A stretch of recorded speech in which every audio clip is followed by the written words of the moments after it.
रोजगार यंदाच्या वर्षी पंचगंगा सार्वजनिक उत्सव मंडळाने वस्त्र ह्या विषयावर खरं तर भाष्य केलेलं आहे आणि हा पूर्ण देखावा उभा केलेला आहे. मला असं वाटतं की मुळात कपडा हा पृथ्वीपेक्षा जास्त वय घेऊन जन्माला आला आहे. त्यामुळे उद्या जरी पृथ्वी नष्ट झाली तरी कपडा तसा शाश्वत राहणार आहे.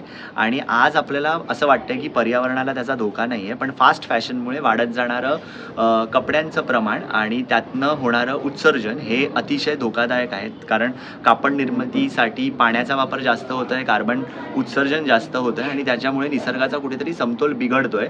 म्हणून आम्ही यावेळेला कपड्यांचं रिसायकल आणि अपसायकल यावरती बोलतो आहे.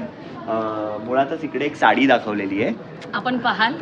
एकतर मजेची गोष्ट असं की आम्ही गुलाबी रंगाची साडी घेतलेली आहे, कारण आता सध्या क्रेज आहे किंवा सगळीकडे एक गुरळ पडलेली आहे गुलाबी रंगाची, गुलाबी साडीची.